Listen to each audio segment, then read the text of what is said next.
Welcome to Audit the Audit, where we sort out the who and what and the right and wrong of police interactions. This episode covers voluntariness, consent searches, and anonymous tips, and is brought to us by Lance Thornton's channel. Be sure to check out the description below and give them the credit that they deserve. Before we dive into the interaction, I want to give a big thanks to the sponsor of this episode, Babbel. Spring is here, and now is the time to step out of your hibernation den and get ready to travel. Immersing yourself in an unfamiliar culture is one of the most rewarding and enlightening experiences that you can have. And knowing another language opens the door to so many opportunities for personal growth and development. Learning a new language has helped me connect with creators and brands from all over the world and establish new relationships that I wouldn't have been able to make without Babbel's easily digestible lessons. Babbel's award-winning technology is scientifically proven to help you start learning a new language in as little as 3 weeks, utilizing short 10-minute interactive lessons developed by real language teachers, not learning algorithms or AI. Thanks to Babbel's speech recognition feature, learning French has been très facile, and I'm learning new, fun, and practical phrases every day. Right now, Babbel is offering members of the ATA community a 60% discount when you click on the link in the description. With a 20-day money-back guarantee, you have absolutely nothing to lose. So, click on the link in the description and start your language learning journey today. Thanks again to Babbel for sponsoring this episode. On the morning of March 12, 2023, officers from the Erie Police Department SWAT team, Pennsylvania State Police Fugitive Task Force, and U.S. Marshals arrived at the Erie, Pennsylvania home of 52-year-old Lance Thornton, who suffers from early onset dementia. Mr. Thornton's doorbell camera captured footage of the officers removing it from its installation location and throwing it into Mr. Thornton's yard, after which the officers knocked on the door. When Mr. Thornton, who was sleeping at the time, did not get to the door quickly enough, they started to break down the door. Mr. Thornton came to the door before they broke it down completely, and the officers asked him to step outside. After explaining that he suffered from dementia, Mr. Thornton took out his cell phone and began to film the encounter. We're not here for you. Then I'm being told to put my phone down. I was told I had a right to pull it. That is my rental car. What is going? You're not allowed inside. I want to know what's going on. I'm going to tell you what's going on. Then you tell me right now. Relax. No, this is my house. Relax. No, you're gonna. Talk to you right now. No. That's who we're looking for. He in your house right now? Is he in your house right now? No, there's nobody in my house. Wanted for attempted homicide, 3 officers. Okay, so that's why we're here. We're not here for anything else. We're here for that. That's Okay. It. You got my word. All right. Can we go in and look to make sure he's not in there? No, I swear to you right now. Okay, right now. You know him. No, I don't know him. I do not like your attitude and the way you came across. Because I said, I'm going to pull my phone out of my pocket, and you said yes. When I said I'm going to start recording, you told me to turn it off. We have our rally cams on. We're recording right now too. I'm going to get every one of these because I do not know what's going on here. Listen, this guy's wanted for attempted homicide, 3 officers. Okay, a tip came in and this guy is staying at your house. Understand? Over the weekend. Who are you guys with? U.S. Marshals, EPD SWAT. What's PSP? EPD? Erie Police. Okay, keep going. And PSP. What's PSP? Pennsylvania State Police. Okay, I'm shaking right now. Right now, if this is true, what you're telling me, Yes. I give you full permission, full run of my house. Do you know this guy? Sir, I already answered that I question, get that. asked and answered. But here's the thing, there's a reason why this tip was called into the marshals. There's a connection between you and this guy. Now, it might not be directly. Okay, do you have a girlfriend? Just hear him out. Just hear him My out. wife is an ER doctor. Who's your wife? Is there another girl, woman that stays here? A girl? No, Nobody else? no, Okay, who? my daughter. Okay, where does she stay at? She lives in Washington, D.C. This is my daughter? We don't know. Okay, again, this is a tip that's called into from the U.S. Marshals and PSP hotline. Okay, saying that this guy is staying here at your house right now. This week. Go inside, guys. Go inside. Well, we will in a second. We don't have to go more than just 2 guys, but that's why we're here is to show force we are. Who's fixing my door? Because you broke it the way you kicked it. It's not broken. No, Door? I saw the inside. The door? Yes, whoever was kicking that door when I was coming downstairs peacefully, you had to hear my feet coming. Someone's paying for this, so go ahead, do your thing. That's fine. Do your job because you have me so scared right now and so mad. I appreciate that. Do you guys have a warrant, by the way? Homicide warrant, homicide warrant, yes. No. Do you have a warrant from a house? I'm just asking so I know. No, you don't have a search warrant for your house. You do not have You a... gave us consent to get I'm giving you consent, but I can withdraw it at any time, right? You don't have a search warrant for your Because house. I'm scared right now. We are not taking anything in your house. You don't want anything in your house but this individual. Yep. Jesse, look up. The officers inform Mr. Thornton that although they do not have a search warrant for his home, they can enter because they have his consent, which the officers believe to be valid despite the fact that Mr. Thornton informed him that he has dementia. In the 1981 case of Stiegald versus United States, the Supreme Court determined that the warrantless entry into a home to arrest a non-resident violated the Fourth Amendment, despite the fact that the officers had an arrest warrant because, quote, absent exigent circumstances or consent, an entry into a private dwelling to conduct a search or effect an arrest is unreasonable without a warrant. Now, while the court noted that the arrest warrant would permit the officers to enter the suspect's own residence, it determined that it did not authorize the officers to enter someone else's home in order to arrest the suspect when the homeowner did not consent, the officers were not in hot pursuit of the suspect, and no other exigent circumstances existed. Therefore, because the officers did not have a warrant to enter Mr. Thornton's residence and no exigent circumstances appeared to exist, the officers could not enter Mr. Thornton's home without his consent. As the Supreme Court explained in the 2006 case of Georgia versus Randolph, one exception to the rule prohibiting the warrantless entry of a person's house, quote, recognizes the validity of searches with the voluntary consent of an individual possessing authority. The Supreme Court held in the 1973 case of Schneckloth versus Bustamante that, quote, it is only by analyzing all the circumstances of an individual consent that it can be ascertained whether in fact it was voluntary or coerced, and that, quote, examining all the surrounding circumstances to determine if in fact the consent to search was coerced, account must be taken of subtly coercive police questions, as well as the possibly vulnerable subjective state of the person who consents. However, it is important to note that when analyzing whether a consent to search was given voluntarily, courts focus primarily on the officer's understanding of the situation, rather than whether or not the individual actually consented. For instance, in the 2005 case of U.S. versus Guerrero, the Eighth Circuit Court of Appeals noted that, quote, the focus is not whether Guerrero subjectively consented, but rather whether a reasonable officer would believe consent was given. In the 2020 case of U.S. versus Quesada Laura, the 10th Circuit Court of Appeals noted that, quote, our cases have never required perfect mental ability to find a consent to search was voluntary, and ultimately determined that a consent to search was valid despite an individual's dementia because, quote, the extent of his impairment at the time of his consent to search was not severe,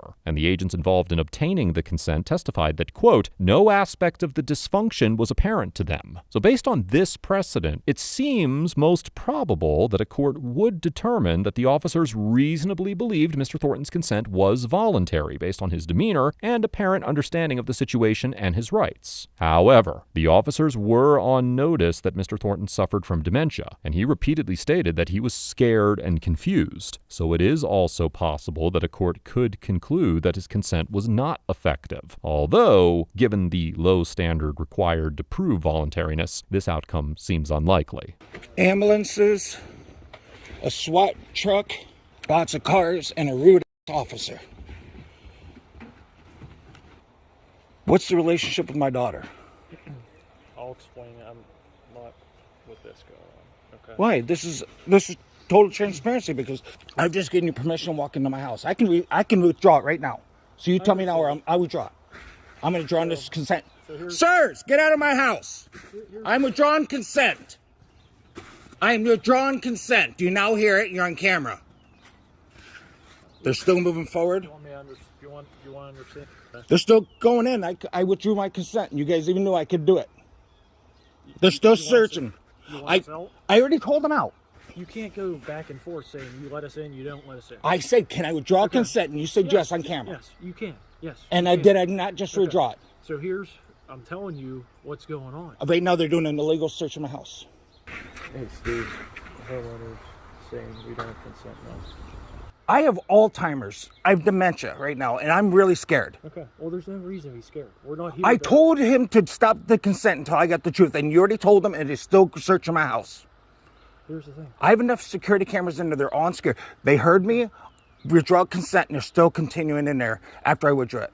Mr. Thornton argues that the officers are searching his home illegally because they continued to search after he withdrew his consent. The Supreme Court has not expressly established that an individual may withdraw consent to search that they have voluntarily given. However, in the 1980 case of Walter versus United States, the court explained that, quote, when an official search is properly authorized, whether by consent or by the issuance of a valid warrant, the scope of the search is limited by the terms of its authorization. And in the 1991 case of Florida versus Gimeno, it stated that, quote, a suspect may, of course, delimit as he chooses the scope of the search to which he consents. Based in part on this precedent, the Third Circuit Court of Appeals, which has jurisdiction over Pennsylvania, held in the 2018 case of United States versus Williams that the subject of a consensual search may terminate the search by withdrawing their consent, noting that, quote, our sister circuits that have considered whether individuals may withdraw consent to search have unanimously answered in the affirmative, and citing decisions from the 6th, 7th, 8th, and 9th circuits recognizing the right to withdraw consent. The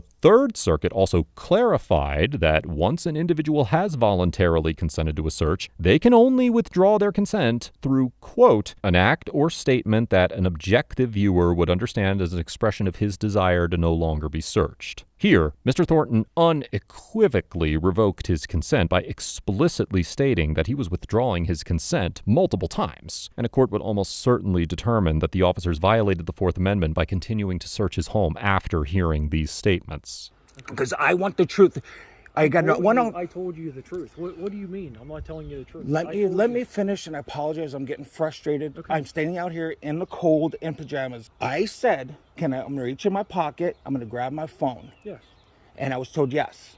And then I said, I'm going to start recording. And then I started hearing officers tell me, no, put the phone away. I'm not allowed to record. I have all this going on. And then they still continue to go through there after knowing right now they're doing an illegal search. Here's the thing. I radioed to them to tell them to stop. I stood right here. They stared at me when I told them I withdraw consent. Okay. So right now, my Fourth Amendment is being violated. This has, like I told you, this has to do with a wanted person who's wanted for attempted homicide. Right. We received a tip through Crime Stoppers regarding this. Okay. And the tip said that person was at your residence from this weekend.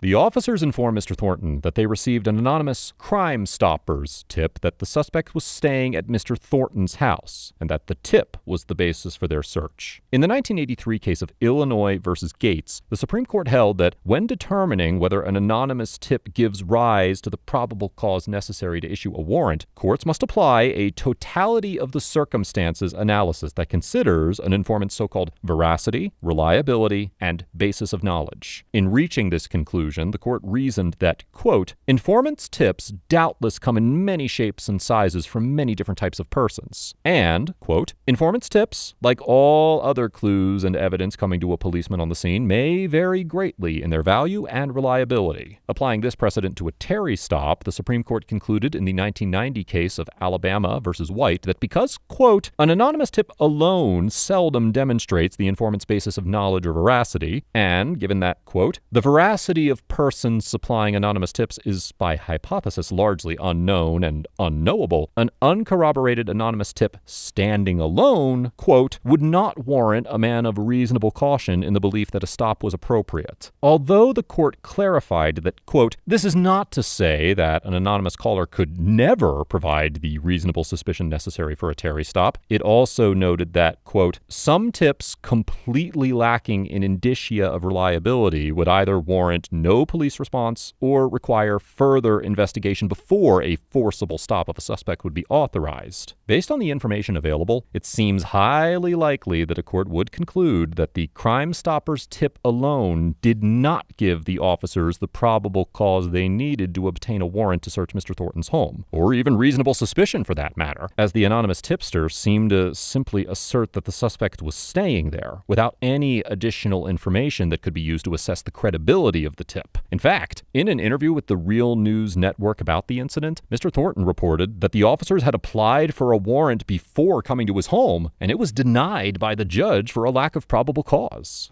Right now, there's an illegal search going on in my house. That's what I care about because I wanted them out. I totally respect your position. I totally respect what you're doing. I know you guys are scared. You guys, somebody wanted, but I do not understand the show of force and the aggressiveness towards me because this is my home. I gave you my medical condition, and you guys still are doing this. See, they're upstairs now. You said they're on their way out. After completing their search of Mr. Thornton's home and not finding the suspect, the officers eventually left. According to a GoFundMe campaign started by Mr. Thornton's daughter, as a result of the officers' actions, Mr. Thornton's front door could not be securely shut or locked, and his doorbell camera was broken. The GoFundMe also reports that the carpet in 2 bedrooms was ruined by a dark substance that looked like paint or tar that seemed to have been tracked in on one of the officers' shoes. Following the interaction, Mr. Thornton filed a request for the body camera footage and other material related to the interaction, but his request was denied after a lengthy exchange with the Pennsylvania State Police, who directed Mr. Thornton to file his request with the U.S. Marshal Services, as they were the lead authority on the scene at the time. As of the writing of this episode, Mr. Thornton has not received any body camera footage related to this incident. Mr. Thornton also suffered a stroke shortly after this encounter, which he believes to be a direct result of this interaction. Overall, the officers get an F for destroying Mr. Thornton's personal property, failing to properly account for Mr. Thornton's dementia diagnosis, and violating the Fourth Amendment by continuing to search Mr. Thornton's home after he withdrew the consent that was the sole basis of their authority to enter his home. When reviewing this encounter, it is important to keep in mind that because the officers had been denied a warrant, they were engaged in what should have been a so-called consensual encounter with Mr. Thornton. And while the Supreme Court has held that officers may approach the door of a home and knock, just as any private citizen might do, the scope of this invitation clearly does not include destroying the homeowner's doorbell camera to avoid being filmed, or breaking in their door if they do not respond quickly enough. Additionally, although I cannot say for certain whether the officers were knowingly attempting to take advantage of Mr. Thornton's mental state, at best, they ignored it, along with his repeated assertions that he was confused and afraid, and continued in their relentless pursuit of a suspect who was not inside Mr. Thornton's home or even known to him. Now, while I understand that the officers were hoping to find a dangerous criminal, their uncompromising focus on capturing the fugitive caused them to terrify a citizen with dementia and infringe upon his constitutional rights, which is particularly egregious given the fact that Mr. Thornton did not even know the man they were looking for and was certainly not harboring him in his home. This interaction demonstrates how officers can trample on the rights of innocent citizens when they are more concerned with results rather than abiding by the limitations the Constitution places on their authority. As for Mr. Thornton, I cannot rightfully assign a grade to a man with dementia who was simply the victim of police overreach. While the courts may not recognize